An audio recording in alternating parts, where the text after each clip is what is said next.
쉽고 알찬 뉴스 패키지 지금 바로 배달합니다. 직송 뉴스. 다시 돌아온 뉴스파다 백조 커플과 함께하는 직송 뉴스로 문을 열겠습니다. 뉴스라이더 백조연 리포터, 경남 변호사의 조아라 변호사 함께하겠습니다. 안녕하십니까? 네, 안녕하세요. 네, 오랜만입니다. 파리올림픽 기간에 어떻게 보내셨는지 가장 궁금해서 여쭤보겠습니다. 먼저 제가 복장을 보니까 백조연 리포터는 시원하게 보내신 것 같아요. 오늘 제가 조금 무거운 주제를 들고 와서 예. 조금이나마 시원해 보이시라는 의미로 좀 파랗게 입고 왔습니다. 예, 네. 시원하게 그래도 보내셨죠, 댁에서? 네, 근데 저는 지난주에 방송을 한 느낌인데 왜 그럴까요? 그래요? 저는 좀 안에서 뭔가 좀 다시 점검도 하고 또 예열도 할 수 있고 이래 좋았는데, 변호사님은 어떻게 바쁘시지 않으셨어요? 방송 없어도? 네, 법원도 휴전기여가지고 저는 예. 조금 아. 한가로웠습니다. 날씨가 너무 더웠잖아요. 예. 그래서 저는 뉴스 파다팀이 휴가를 보내준 취지에 맞춰서 올림픽 재미있게 보고 왔습니다. 네, 올림픽에서 저희가 또 관련 이야기는 이후에 이영 머니볼 준비하고 있으니까 네. 두 분 퇴근하시면서 꼭 들으시기 바랍니다. 자, 저희가 에너지 충전한 만큼 열심히 달려보겠습니다. 첫 번째 키워드부터 전해주시죠. 네, 첫 번째 키워드 불평등한 기후 재난입니다. 이게 무슨 말이냐 하면 이 폭염 얘기를 하지 않을 수가 없습니다. 앞서도 얘기를 하신 것처럼 예.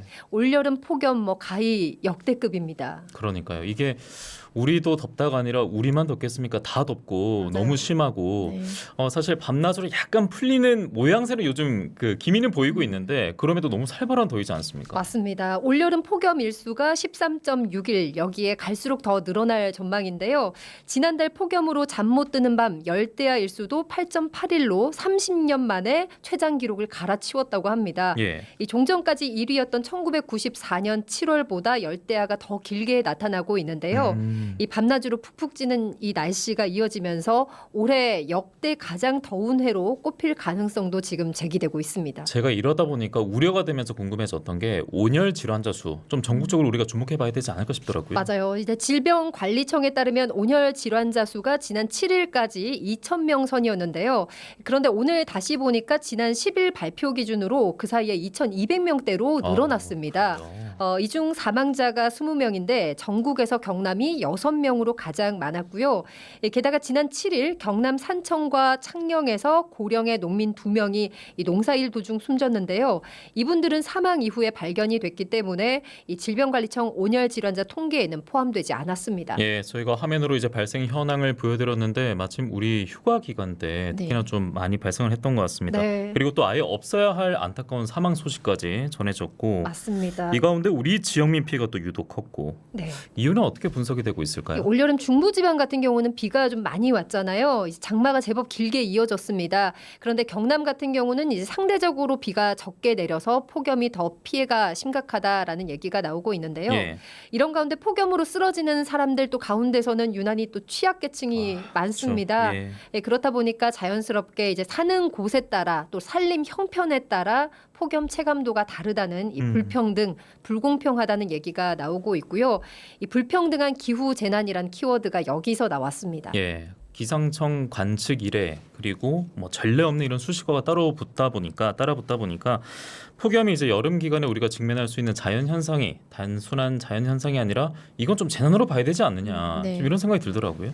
지금 우리 법에는 재난 및 안전관리 기본법을 두고 있거든요. 예. 이제 국가와 지자체가 각종 재난으로부터 국민들의 생명이나 신체, 재산 보호해주라는 법입니다. 그런데 2018년부터는 이 적용을 받는 재난 내용에 이 폭염이 포함되게 됐습니다. 과거와 많이 달라졌다는 의미겠죠. 예. 더위의 정도가. 더 이상 이례적인 자연현상으로 볼 것이 아니고 국가가 관리해야 되는 구조적인 재난으로 보고 있다는 의미로 이해하시면 될 것 예, 같습니다. 얼마나 더우면 우리가 모닝콜처럼 지금 안전 안내 문자 네. 계속 받고 있다 보니까요. 그리고 구조적인 재난이라고 하셨잖아요. 네. 그거는 뭐 어떻게 해석하면 될까요? 사회구조적으로 뚜렷한 피해계층이 있는 재난이다라고 이해를 하시면 될 것 같아요. 그러면은 그 취약계층이 이렇게 좀 분류가 따로 돼 있어야 될 것 같은데. 같은데요. 네, 예. 물론 돼 있습니다. 정부가 정하고 있는 폭염 취약계층이라고 하면 노숙인, 그리고 쪽방 생활인, 저소득층, 야외 근로자, 70세 이상 고령자 등을 두고 있고요. 폭염으로 인한 온열 질환 누구에게나 있을 수 있지만 사회적 약자에게 발생할 가능성이 더 큽니다. 실질적으로 한 조사에 따르면 우리나라 인구 1만 명당 온열 질환 발생률이 저소득층이 고소득층보다 3배 이상 높게 난다고 지금 결과가 나오고 있거든요. 예. 유난히 사회적 약자에게 피해가 집중된다는 점에서 폭염은 가장 불평등하고 불공평한 재난으로 꼽히기도 합니다. 폭염에 있어서 이제 피해와 대처에 있어서 양극화가 벌어져 있을 것 같아요. 네. 그래서 취약계층의 폭염 피해를 집계한 통계나 현황 자료를 보면 좋을 것 같은데 취약 있습니까? 계층만을 대상으로 한 통계는 아직 없는 없어요. 상황이고요. 예. 다만 한국보건사회연구원이 지난 2020년 이 폭염 민간 계층의 건강 피해 최소화 방안 보고서를 발간했습니다. 이 내용을 좀 살펴보면요. 그해 8월에 1,500명을 대상으로 폭염 관련 실태를 조사했고요. 노인과 저소득층, 야외 노동자를 비롯해서 폭염 취약계층 21명을 심층 면담했습니다. 이 보고서에 따르면 노인과 저소득층은 일반 인구 집단보다 에어컨을 보유한 비율이 5배나 낮았고요. 에어컨이 뭐 있다고 해도 이분들 이제 전기세 때문에 아하, 전기세 예. 부담 때문에 충분히 이용하지 못하는 실정이었습니다. 특히 저소득층은 거주지에 환기가 어렵다는 응답이 일반 인구 집단보다 2배 정도 높았고요. 사실 쪽방촌이 환기가 전혀 되지 않잖아요. 그렇죠. 예, 실제 이제 창원의 취약계층 가정에 매달 방문을 하고 있는 사회복지사 얘기를 좀 들어봤는데요. 제가 방문 요양센터 박선영 센터장의 얘기를 들어보시죠. 전기세 걱정에 이제 선풍기도 잘 안 켜시고 아무래도 움직이면 이제 땀이 나니까 움직임 자체도 줄이시고 집이 좀 넓고 하면 좀 그래도 바람도 통할 텐데 집이 좁은 데다가 너무 열악하죠. 독거 어르신이 많으시거든요. 위급상 그럴 때는 이제 비상벨을 누르잖아요. 그런 시스템을 좀 확대를 해주시면 좋을 것 같고 우리가 가서 이제 애로사항이 있는지 막 이런 걸 이제 얘기하다 보면 자식보다 낫다 하면서 고맙다 그렇게 하세요. 폭염 대체 기간 동안이라도 생활지원사나 이런 분들을 더 충원해서 남은 5분이라도 조금 더 대화를 하고 좀 보살펴 줄 수 있는 그런 게 생겼으면 좋겠어요. 기후 책임은 인종차별만큼이나 불평등하고 부당할 수밖에 없잖아요. 속수무책으로 당하게 되고 이 때문에 또 더 가난해지는 그런 악순환이 반복되고 있는 이 현실이 참 안타깝기는 하죠. 예, 참 자주 하는 말인데 그 재난이 약자에게 참 가혹하게 전해지고 있고 지금 기후 위기가 이렇게 또 불평등을 야기하고 있는데 다각적으로 접근을 해서 지원이 필요할 것 같거든요. 하지만 제도적인 장치가 미비하기 때문에 우리가 지금 이야기하고 있지 않겠습니까? 네, 그래서 22대 국회에서는 취약계층 대상으로 해서 전기료 감면 관련 발의가 있습니다. 예. 여야 공감 얻고 있기 때문에 조만간 국회 상임위에서 진행될 것으로 보이고요. 한 가지 더 야외 현장 노동자 문제도 심각하지 않습니까? 예. 그래서 한파나 폭염에 작업 중지 의무화하는 내용을 골자로 해서 지금 진행이 되고 있는 부분이 있습니다. 근데 의무화라고 한다는 거는 지금은 그러면 의무가 아니고 권고하고 있다고 권고 얘기하는. 수준이고. 네, 예. 그래서 현장에서는 계속 실효성 있는 대응책을 좀 마련해달라는 목소리가 계속 있어 왔고요. 예.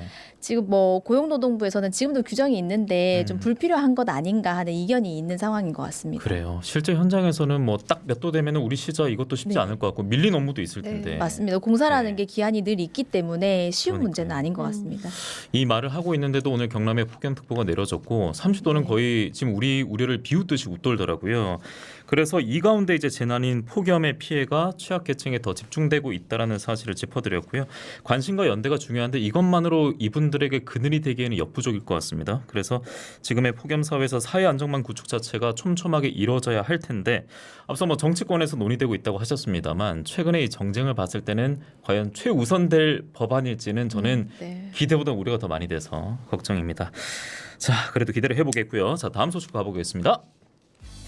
두 번째 키워드 선마을 주치 계속 와줘라고 뽑아봤습니다. 지금 나왔던 시그널하고는 다르게 역시나 좀 약간 어두운 소식이었다가 네. 밝아지는 소식이긴 해요. 네, 스포일러로 제가 전해드렸습니다. 맞습니다. 예. 이게 무슨 말이냐면 최근 통영 사량도가 의약분업 예외 지역에서 하마터면 제외될 뻔했습니다. 그렇죠. 예. 여기에 또 50년간 섬마을 주민들의 건강을 돌보면서 소위 주치 역할을 해줬던 이 병원선도 덩달아 운영이 중단될 뻔했는데요. 예. 이 주민들 반발에 부딪히면서 논란 끝에 이 결론부터 지금부터 말씀을 드리면 예외 지역을 계속해서 유지하기로 했고요.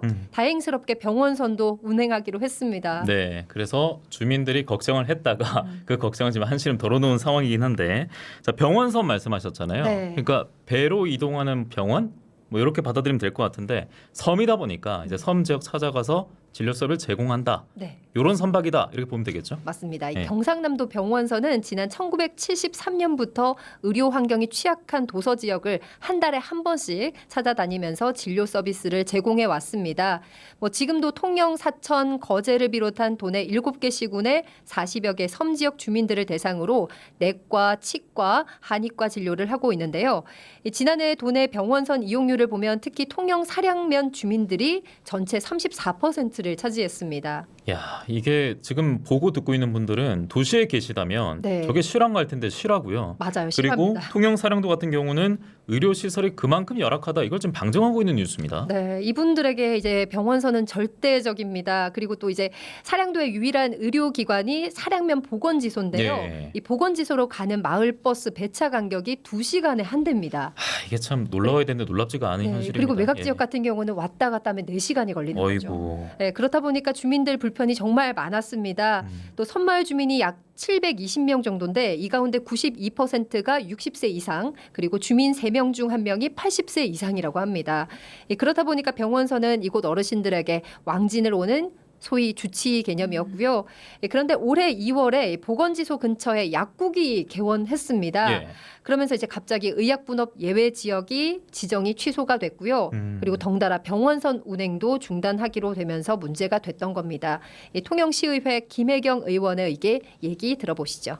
한 달에 한 번씩 각 마을 부두 어귀에 이제 병원선이 있으면 어르신들이 멀리 안 나가고도 동네 앞에서 치료를 받았기 때문에 병원선이 자식보다도 더 귀중한 존재였다고 볼 수 있습니다. 문제의 발달은 2024년 2월 달에 사랑도에 약국 개설 등이 되면서 시작이 되었고요. 규정에 따라서 의약분업 예외 지역으로 취소가 되었습니다. 지정이 취소가 되고 나서 경상남도에서 2024년 9월부터 병원선 이제 순회 진료를 중단한다고 공문을 발송을 했었습니다. 이 주민들이 많은 요구를 했고 덕분에 병원선 중단이 없도록 이렇게 되었다고 보시면 될 것 같습니다. 앞으로는 도서 지역은 정확하게 예외 규정이나 이런 부분을 다시 만들어서 우리 도서 주민들 이런 서러움을 겪지 않았으면 좋겠습니다. 네, 제가 초반부에 말씀드린 것처럼 병원선은 종전처럼 이제 운행이 되는 겁니다. 네, 예, 운행이 그렇습니다. 되는 거예요. 그래서 여기서 궁금한 게 의약분업 예외 지역 지정과 관련해서 이 말도 어렵네요. 네. 이거 관련해서 현행 규정은 지금 어떻게 되어 있습니까? 지금 의약분업 예외 지역 지정 등에 관한 규정이 별도로 있거든요. 그러면은 그 이번 논란과 관련해서 좀 살펴본다 하면 보건복지부 규정은 예외 지역의 범위로 의료기관이나 약국이 개설되어 있지 않은 읍면 지역을 두고 있고요. 예. 또 하나로 마찬가지로 의료기관이나 약국이 개설되어 있지 않는 도서 지역이라고 두고 있습니다. 그래서 섬 지역인 거를 보건복지부에서 특성을 고려한 것인 거죠. 그런데 이런 규정 취지를 벗어나서 보건지소 근처에 약국이 생겼다는 이유만으로 지정 취소를 했다가 주민들이 강하게 반박을 하자 다시 예외 지역으로 지정한 것으로 보입니다. 그러면 처음에 사량도가 의약분업 예외 지역에서 제외가 되자 도가 병원선 운행을 취소했잖아요. 물론 네. 이게 지금 번복됐습니다. 네, 네. 번복됐는데 그러면 세트처럼 엮이는 거예요? 그것도 관련해서 제가 또 규정을 한번 찾아봤습니다. 경상남도 병원선 운영 조례 시행 규칙을 보면 병원선 활동 구역을 정하고 있거든요. 어디로 활동 구역을 정하고 있냐 하면 남해안 일대 도서 지역 중 관할 도서 지역 내 시장 군수가 필요로 하는 도서라고 정하고 있거든요. 예. 그러면 의약분업 예외 지역에 한정한다는 내용은 없습니다. 그런데 예외 지역으로 뭐 취소됐다고 해서 같이 취소를 해버린 거죠. 그래서 결국에는 법 규정상을 따진다고 하면 진료를 좀 희망하는 섬 주민이 있다라고 하면 이 병원선은 운영이 되어야 된다고 보셔야 될 것 같고요. 지금 그리고 병원선에 또 의사뿐만 아니라 약사도 같이 근무를 하고 있거든요. 예. 그래서 병원선의 진료와 의약품 조제 이런 부분 모두 약사법 위반이 되지도 않습니다. 그래서 병원선 운행 취소도 현행 규정을 좀 잘못 이해한 게 아닌가라는 생각이 듭니다. 그러면 조례 해석에 있어서 오류가 좀 일부 있었다라고 네, 봐야겠군요. 네. 그러면 앞으로는 조례 해석에 있어서 이견 가능성이 없도록 좀 완전히 좀 이참에 네. 예, 제대로 짚어야겠습니다. 자, 빨리 다음 소식 가보죠. 네, 마지막 키워드 김영란 메뉴 세트 밥값 5만 원 통과입니다. 청탁금지법 일명 김영란법 개정안의 입법 예고 기한이 지난주까지 마무리가 됐습니다. 예. 식사비 한도를 3만 원에서 5만 원으로 올리는 것이 개정법의 주 골자인데요. 이 국민권익위원회는 고물가의 소비 위축 등으로 어려움을 겪는 외식업계나 상공계 요구를 반영해서 개정안을 추진한다고 입장을 밝혔습니다. 네, 김영란법은 오랫동안 많이 들으셨을 거고 네. 식사비를 상향한다는 거잖아요. 이 네. 주변 반응이 궁금합니다. 지금 어떻습니까? 주변 반응이 뭐 다양한 이야기들이 나오고 있습니다. 예. 일단 중소기업중앙회, 한국외식업중앙회에서는 잇따라 환영의 입장을 전하고 있고요. 예. 반면 일각에서는 얼마 전 최저임금 겨우 170원 올릴 때는 그렇게 반대가 심하더니 밥값은 대체 몇 %를 올리는 거냐. 이 부정부패를 막기 위한 법안인데 이것을 물가에 따라 바꾸는 것이 뭐 합당하냐라는 지적도 있었습니다. 근데 이게 식사비 말고 선물 주는 거 그 금액의 한도도 있지 않습니까? 네, 그렇습니다. 예. 이거 같은 경우는 이제 지금 30만 원까지 허용이 되고 있는데 예. 앞으로는 이제 상시 이렇게 올리는 방안을 지금 추진하고 있습니다. 그렇군요. 자, 이 조금 더 덧붙여서 말씀해 주실 게 있을까요, 변호사님? 네, 뭐 지금 식사비 한도뿐만 아니라 지금 선물 한도 올리는 것 관련해서 네. 얘기를 해주셨는데 예. 현재 농축수산물 선물 가액 한도 한 15만 원 가량 되거든요. 근데 지금 명절 기간에만 2배 30만 원으로 허용되고 있고 상시 3만 원 올리는 부분 관련해 가지고는 2배 올리면 60만 원이거든요. 예. 이런 부분 좀 과하지 않나라는 생각이 좀 들고 있고. 뭐 김영란법 시행되면서 한국식 접대 문화 바꾸는 전환점은 되었다고 봅니다. 예. 네.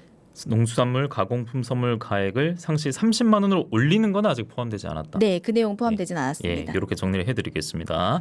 자, 청탁금지법이 우선 현 고물가를 고려해서 상향 조정이 되더라도 식사비 금액 한도가 올라도 변치 않는 것은 청렴한 공직사회로 가자는 이 법의 취지와 목적이 될 것 같습니다.